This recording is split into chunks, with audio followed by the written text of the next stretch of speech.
Kaixo, nire izena Xander Erkizia da, eta Aire izeneko erakusketaren artista eta erdiko miserio ere bai, erradezagun ikerlari lanak egin ditu dela. Aire da erakusketa bat, behar bat berezitasun handiena duena da, norbait errategatik soinuaren arkeologia ariketa moduko bat osatzen duena. Alegia, soinu bat hartzen du abia puntu, guk ezagutzen dugu soinu bat, orain arte, handik ere gure artean biziki dagoen soinu bat, sirenarena, eta hortikan egiten duena, saiatzen da betzat erakusketa egiten, alako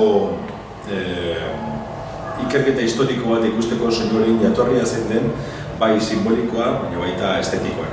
Orduan, erakusketak hainbat atal ditu, eta tal oinarrizko atala, saiakera teoriko bat da, eta, enbat pusketa manatzen da saiakera teoriko hori, eta hasiera dauka nolabait mitologiaren, greziar mitologian, eta hemen irudotan ageri den sirena hori, desiki. Hau da, ezagutzen dugun sirenaren lehenengo irudikapena, zeranika batean, eta mila da, guk gaur egun ezagutzen dugu sirena, emakume hori arrain gorputza dukana, hori gero beranduago etorri den asmakizun bada, baina jatorrian hegazti bat zen, eta hor ulertu dezakegu hegaztiak ere bai nola lotzen den soinuarekin.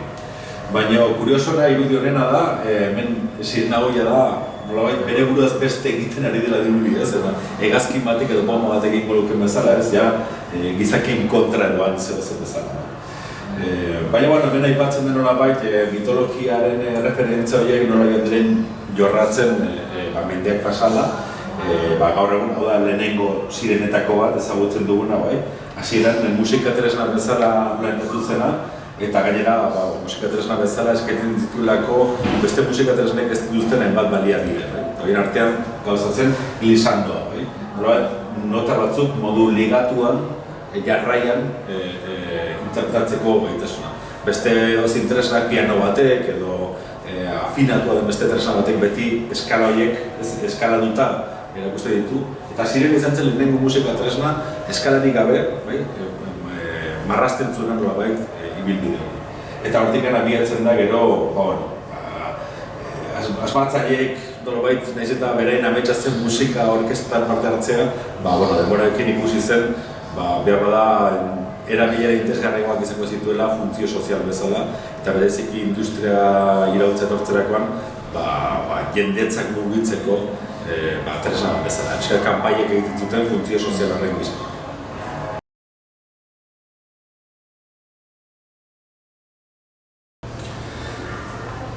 Bigarren, hirugarren eta bosgarren atal hauetan errebisio hortan aipatzen dira hainbat gurutzatzea interesgarri. Alde batetik, industria iraultzarekin batera, sirenek hartzen duten, sirenak ere industrializatzen dire, estetika ezberdinak hartzen dira sirenarekin, hori aldi beren ere bai, arrati baterako itarako futuristek berriz berreskuratzen dute musika tresna egizara, baina gaina musika tresna futurista bat bezala, bizkat industriarekiko eta teknologiarekiko obsesioaren soinu bat balitz bezala. Eta ordingo pasatzen gara Bizkaia gerra garai batean, eta lehenengo mundu gerran jara, lehenengo sirenak erabiltzen hasten dire, bombardaketak eta abisatzeko. Eta hor sortzen da, bigarren kolpe industrial bat, non sirenaiek hobetzen joaten diren, bigarren mundu gerran lako masifikazio batera irintzi arte. Bigarren mundu gerran gertatzen dena da, sirenaiek hartzen dutela ere bai beste erranei posible batzuk, eta jaztila bakarrikan biztanleko zibila bombardaketa baten aurrean abisatzeko edo segurtasun kini bezala, baizik eta beldurtzeko moduan bezala ere bai.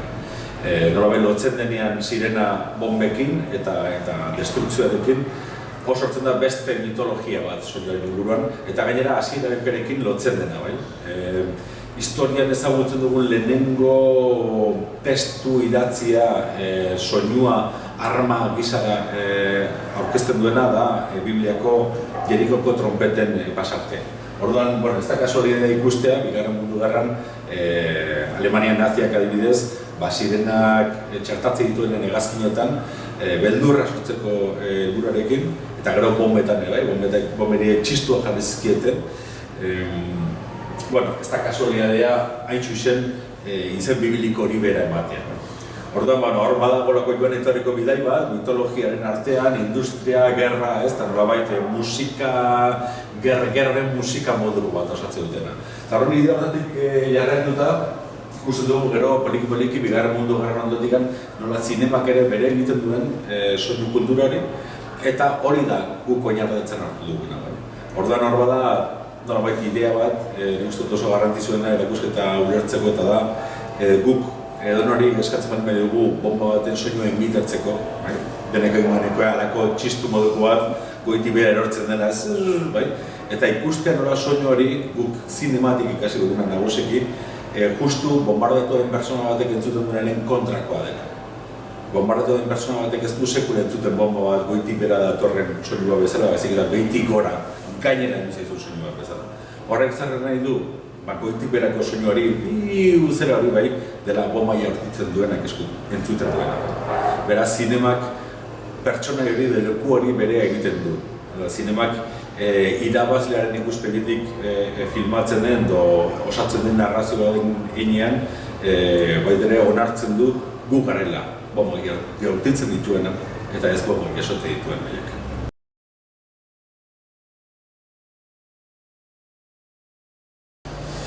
Hemen dago objektu bat, oso gauza bitxi bat, erakusketako beharrezkoratu duguna, baina uste dut oso interesgarria dela ikusteko baitere zirenen genealogia posible horiek ere bai ez. Kaioitxo hau bere jatorrian Donostiako Gipuzkoa plazan egon zen, eta ikusten duzu bezala lupa bat dauka, orduan honen mekanismoa oso berezia da. Lupa hau vertikalean jartzerakoan, eta eguzkiak, eguerdeko amabitan eguzkiak jotzen zuen vertikalean, lupa horrekin metxa piztu eta kainoi honek lerketa bat egiten zuen. Eta soinua betzen zen egunero eguerdeko amabietan. Honek zen ikusi dauka sirenerekin eta kuadatzen guztiarekin, alde bat dauka gomen erreferentzia beliko hori, baina egia da, gero hau kainoiak peldu zutenean, zera batean ebatxe egin zuten, beste gara jarri zuten, urare desagertu zen, eta horren ondorioz, ondorengo bakarra garantzakuna da, gaur egun Donostian egunero, eguardeko amabietan entzuten den sirena antiaereo bat. Eta geroztikan hola jarraitzen du, urteak eta marka dira egunero soinurik entzuten dena, nahiz eta Donostiak ez zuen bombardaketa hain larririk jasan sekula ez. Eta inor gutxi daki zergatik sirena horren arrazoia zein den, bai?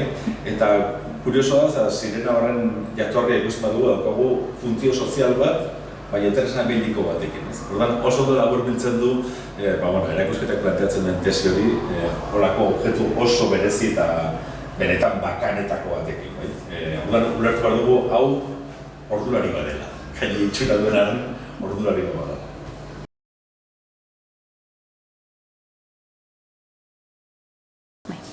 Erakusketaren zati hau, erakusketaren amaiera labait, eta ez teknik deitzen diote kuriositateen gabinete moduko bat da.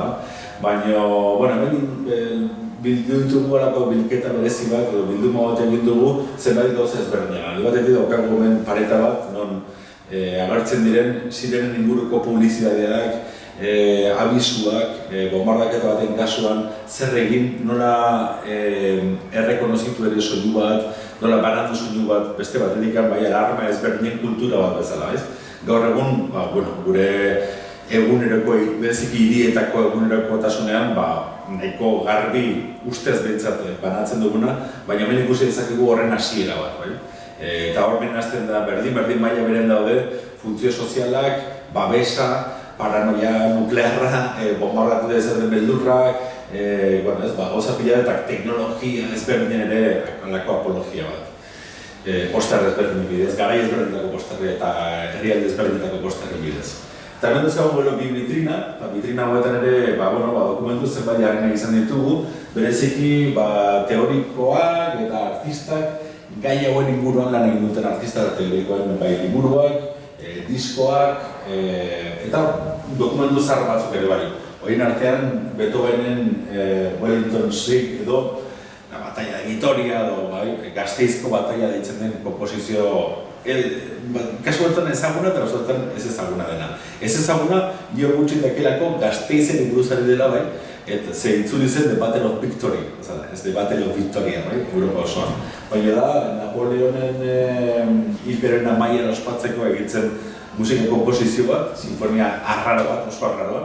Ia musika elektronikotik hurbilago dagona Beethovenen sinfonismotik baino. Eta berez eta balima dauka da, hori dela historian ezagutzen duen lehenengo musika partitura, bombak, tiroak eta bestelako gerrako soinuak partituran bertan txertatzen dituen. Eta horiekin bizkat gela honi osatzeko edo badago monitore bat, eta monitore hortan isilean bildu ditugu hainbat testigantza, bonbaratuak ezin diren personen testigantzak, munduko herria desberdinetakoak, hemen jarraian entzun da jozkura irakurri bezkenez, entzun bezak eta irakurri isilean osatzeko nolabait, alde human hori ere bai ezazteko eta ez bakarrik geratzeko propagandaren eta errepresentazioaren mundu hortan.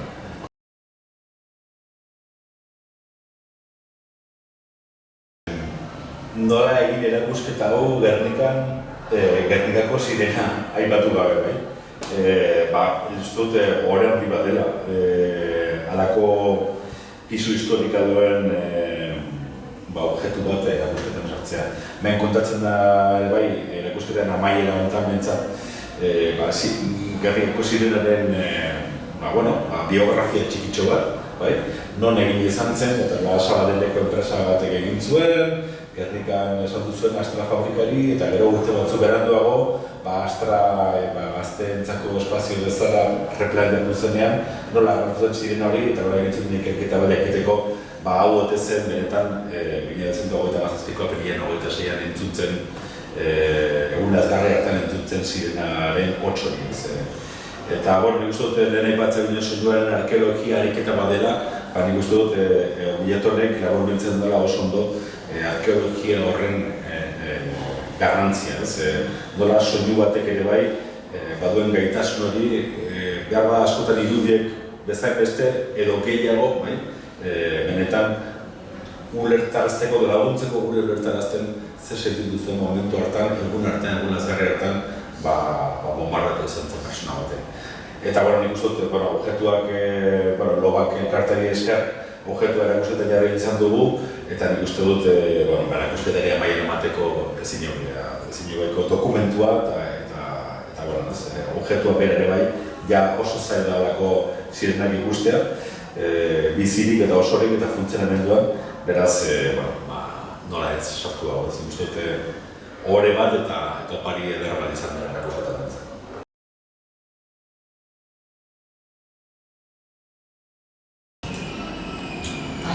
Hemen gaude beste areto batean oso bisuala dena eta aretotan indutuguna izan da lako katalogazio lan bat, bai?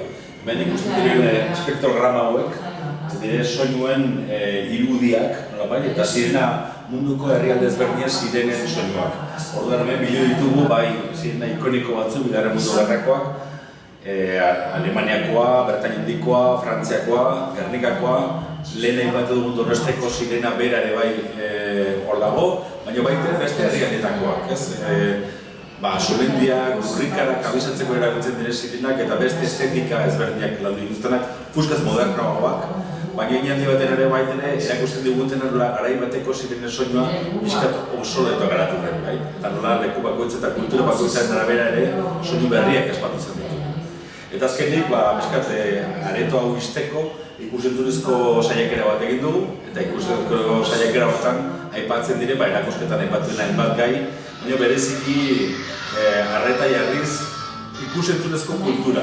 Eta nola barrazki bizindunetan, eta nola barrazki bizindunetako kultura eta zinemaren kulturaren nola ziren propagandaren kulturarekin, eta nola ia etengabeko elkarrizketa bat egoten bin artean, eta sirenaren soinuak eta gerrako soinuak bihurtu diren, aizialdiko ikusentzunezko eta baina baita ikusentzunezko politikoietan, nolabait erreferente nagusi bat beraien narrazioetan.